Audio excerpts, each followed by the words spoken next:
హరీష్ రావు గారి విచారణ సీటు ముందు కొనసాగుతోంది. ముఖ్యంగా బీఆర్ఎస్ఎల్పీ ఉపనేతగా ఉన్న హరీష్ రావు గారికి సిట్ ముందుకు హాజరవ్వాల్సిందిగా నిన్న సాయంత్రం నోటీసులు జారీ చేశారు, నిన్న రాత్రి. ఈ నేపథ్యంలోనే ఇది పూర్తిగా రాజకీయ కక్ష సాధింపు చర్య అనేది బీఆర్ఎస్ భావిస్తోంది. ఇదే అంశానికి సంబంధించి నిన్న నైనీ బ్లాక్ టెండర్లకు సంబంధించిన అవకతవకలు జరిగాయి. ముఖ్యమంత్రి సమీప బంధువులకి టెండర్లు కట్టబెట్టే కుట్ర జరుగుతోంది. దాంట్లో భాగంగానే మంత్రుల మధ్య విభేదాలు వస్తున్నాయి. ఈ మొత్తం వ్యవహారం మీద సిబిఐ దర్యాప్తు జరపాలి అని అంటూ కేంద్ర బొగ్గు గనుల శాఖ మంత్రి కిషన్ రెడ్డిని హరీష్ రావు గారు డిమాండ్ చేశారు. అదేవిధంగా కిషన్ రెడ్డికి లేఖ రాశారు. ఈ నేపథ్యంలోనే ఒకవైపు నిన్న రాత్రి వచ్చిన సీట్ నోటీసులు తన డిమాండ్ నేపథ్యంలోనే కక్ష సాధింపు చర్యలుగానే ఈ సిట్ నోటీసులు వచ్చాయి అని అనేది బీఆర్ఎస్ పార్టీ భావిస్తోంది. అదేవిధంగా హరీష్ రావు గారు కూడా అదే మాట్లాడారు. ముఖ్యంగా 2024లో నమోదైన ఎఫ్ఐఆర్కి సంబంధించి ఇప్పుడు ఫోన్ ట్యాపింగ్కి సంబంధించి సిట్ నోటీసులు జారీ అయ్యాయి. అయితే దీనికి సంబంధించి హైకోర్టు గతంలో క్లీన్ చిట్ ఇచ్చింది. అదేవిధంగా సుప్రీంకోర్టు కూడా తదుపరి చర్యల్ని నివారిస్తూ సుప్రీంకోర్టు కూడా ఆదేశాలు జారీ చేసింది. ఇన్ని ఉన్నప్పటికీ ఎందుకు ఈ నోటీసులు, ఇది రాజకీయ కక్ష సాధింపు చర్య కాకపోతే మరేమిటి అని అనేది బీఆర్ఎస్ ప్రశ్నిస్తోన్న నేపథ్యంలో ఇటు కాంగ్రెస్ కూడా ధీటుగా సమాధానం చెప్తోంది. ఆ రోజు అసలు ఫోన్ ట్యాపింగ్లో హరీష్ రావు గారు బాధితుల బాధ్యుల, ఈ రెండిట్లో ఏదో ఒకటి ముందు హరీష్ రావు గారు సమాధానం చెప్పాలి అని అనేది కొద్దిసేపటి క్రితమే కాంగ్రెస్ ఎమ్మెల్సీ అద్దంకి దయాకర్ డిమాండ్ చేశారు. ఇక మొత్తం మీద ప్రస్తుతం సిట్ దర్యాప్తు కొనసాగుతోన్న నేపథ్యంలో ఇదే అంశానికి సంబంధించి బీజేపీ నాయకులు అడ్లూరి రామకృష్ణ గారు ఉన్నారు.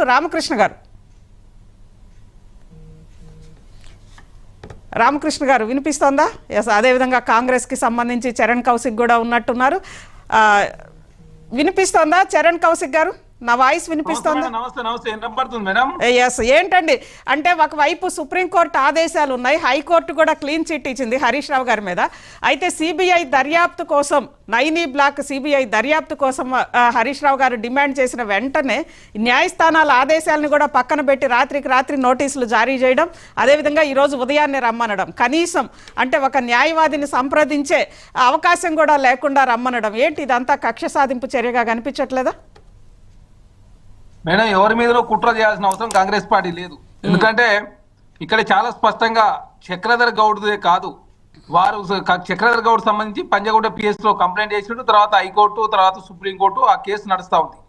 అదే కాకుండా ఇక్కడ చాలా స్పష్టంగా కల్వకుంట్ల కవిత గారు కూడా మా ఇంట్లో ఫోన్లు కావచ్చు, మా వారి ఫోన్లు ట్యాపింగ్ చేసిరు, దానిలో హరీష్ రావు గారు, సంతోష్ రావు గారు, శ్రవణ్ రావు గారు అని చెప్పి చాలా స్పష్టంగా వారు మాట్లాడారు.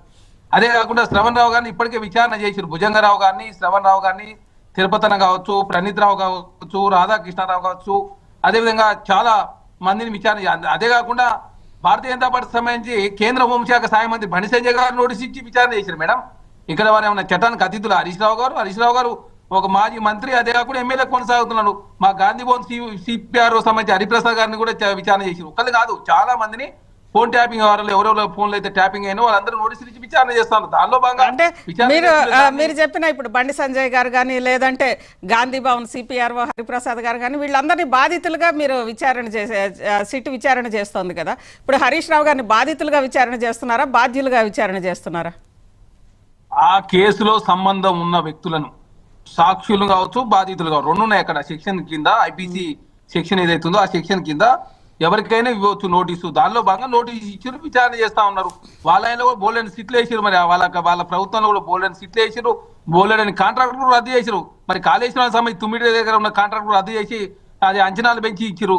దాంట్లో అవినీతి జరిగిందని చెప్పేసి వాళ్ళు ఒప్పుకుంటారా? మరి దాంట్లో పాలమూరు రంగారెడ్డి సంబంధించి ఇంతకుముందు ఉన్న కాంట్రాక్ట్లు అంచనాలు పెంచి మళ్ళీ రద్దు చేసి వేరే వాళ్ళకి ఇచ్చారు టెండర్లు.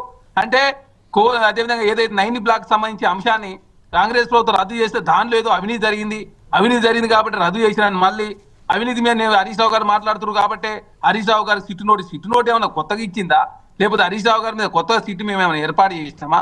చాలా మంది వాంగ్మూలం ఇస్తారు. దానిలో భాగంగా లింకులో భాగంగా హరీష్ రావు గారు ఏకంగా మా ఫోన్లు ట్యాపింగ్ చేసిన చెప్పేసి సొంత మరదలు చెప్తుంది. సొంత మరదలకు సమానం చెప్పలేని పరిస్థితులు హరీష్ రావు గారు ఉన్నారు. అంటే కాంగ్రెస్ పార్టీ మీద ఒంటికాలతో లేచి హరీష్ రావు గారు ఎందుకు కల్వకుంట్ల ఇద్దరు ప్రశ్నలకు సమాధానం చెప్పరు? ఎవరైనా అల్లుడు ఫోన్ ట్యాపింగ్ చేస్తారని చెప్పేసి కేసీఆర్ గారిని సూటిగా ప్రశ్నిస్తుంది.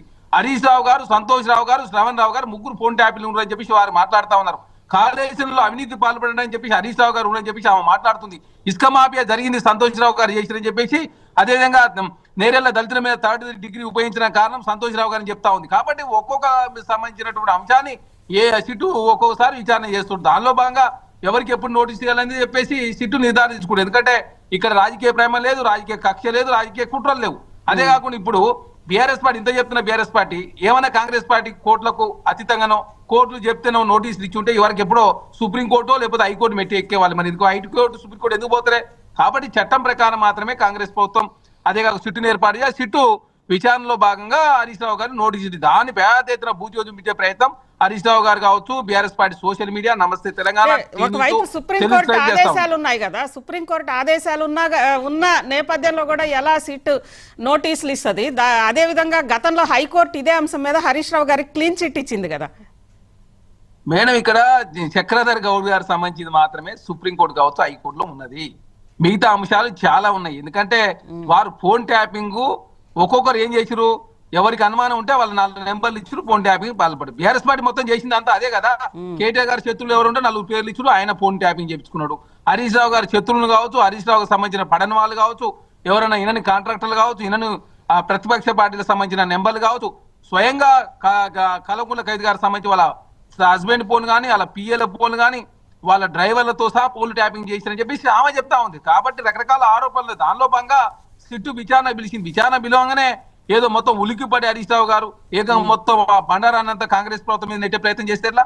అంటే మీరు ఏం తప్పు చేయనప్పుడు ఎందుకు భయపడుతున్నారు? మరి ఎందుకు మీరు మూసీ నదిలో అవన్నీ కూడా డిస్ట్రాయ్ చేయాల్సి వచ్చింది? ప్రణీత్ రావు గారు కావచ్చు, భుజంగరావు గారు కావచ్చు, వీళ్ళందరూ ఫోన్ ట్యాపింగ్ పాల్పడ్డారు. కాబట్టి విదేశాల్లో ఉన్న వ్యక్తిని కూడా అదేవిధంగా భారతదేశాన్ని తప్పించి ఇక్కడ ఫోన్ ట్యాపింగ్ వ్యవహారంలో విచారణ జరుగుతా ఉంది. విచారణ అనేది చాలా ఈ మొత్తం వ్యవహారంలో మహేందర్ రెడ్డి గారు ఆ రోజు బాధ్యతాయుతమైన డీజీపీగా ఉన్నారు. ఆ నేపథ్యంలో అసలు మహేందర్ రెడ్డి గారిని ఎందుకు విచారించరు? మహేందర్ రెడ్డి గారిని ఎందుకు పిలవరు? ఓన్లీ పొలిటీషియన్స్ ఎందుకు పిలుస్తున్నారు? ఇది రాజకీయ కక్ష కాకపోతే అనే ఒక ప్రశ్న వస్తుంది. ఎందుకు ఆ రోజు మహేందర్ రెడ్డి గారు ఉన్నారు కదా, ఎందుకు మహేందర్ రెడ్డి గారిని నోటీసులు ఇవ్వట్లేదు, పిలవట్లేదు? మేడం, డీజీపీ గారు ఉన్నంత మాత్రాన ఆనాడు హోమ్ మినిస్టర్ ఉన్న వ్యక్తి ఎందుకు పిలుస్తారని మాట్లాడితే ఎట్లా?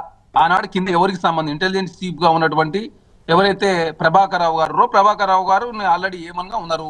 తర్వాత రిటైర్ డిఎస్పీ ప్రణీత్ రావు గారు కావచ్చు, భుజంగరావు గారు కావచ్చు, తిరుపతి కావచ్చు, రాధాకిషన్ రావు గారు కావచ్చు, శ్రవణ్ రావు గారు కావచ్చు, లేదా ఆల్రెడీ జైలు వేయించారు.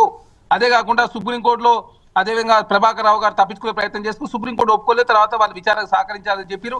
విదేశాల్లో కూడా తీసుకొచ్చిన పరిస్థితి మనం చూస్తా ఉన్నాం.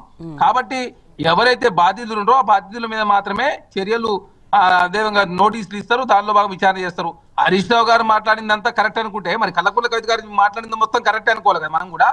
ఇప్పుడు కవిత గారు చేసిన ఆరోపణలు అన్నిటి మీద విచారణ చేస్తారా?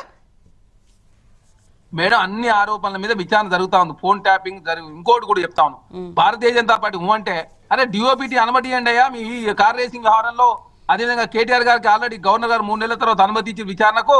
తర్వాత అరవింద్ కుమార్ గారిని విచారణ చేసుకుంటారు. డిఓపిటి ప్రధానమంత్రి గారి నేతృత్వంలో సంస్థ వాలిస్తలేరు. అక్కడ కార్ రేసింగ్ వ్యవహారాన్ని తొక్కిపెట్టే ప్రయత్నం భారతీయ జనతా పార్టీ కేంద్ర ప్రభుత్వం చేస్తా ఉంది.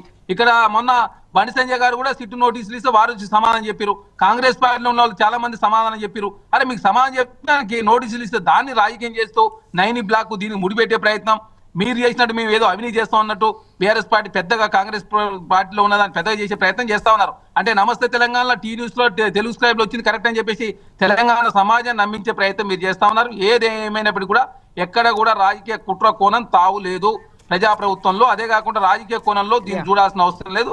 విషయాల్లో భాగంగా ఒక్కొక్కరు విచారణ చేస్తా ఉంటూ వస్తున్నటువంటి ఆధారంగా మాత్రమే ఒక్కొక్కరు నోటిస్తా ఉన్నారు. భవిష్యత్తులో అదే పిలవాల్సి వస్తే మహేంద్ర గారు పిలుస్తారు. మరి సిట్టుని మరి ఇబ్బంది అక్కడ వాంగ్మూల్యం ఇచ్చేటప్పుడు మీరు కూడా ఇలా మహేంద్ర కౌశిక్ చరణ్ గారు 1 మినిట్ లైవ్ లోనే ఉండండి. ఇదే అంశానికి సంబంధించి బీఆర్ఎస్ నాయకులు వాసుదేవరెడ్డి గారు ఉన్నారు. వాసుదేవరెడ్డి గారు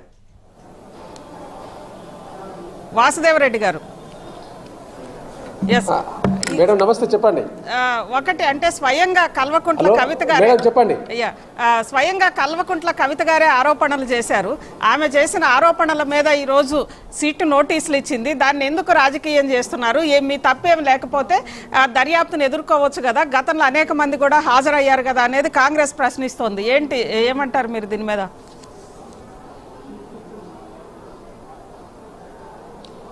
అజితా మేడం గారు, ప్యానెల్లో ఉన్న ప్యానలిస్టులకు మీకు అందరికీ నమస్కారాలు.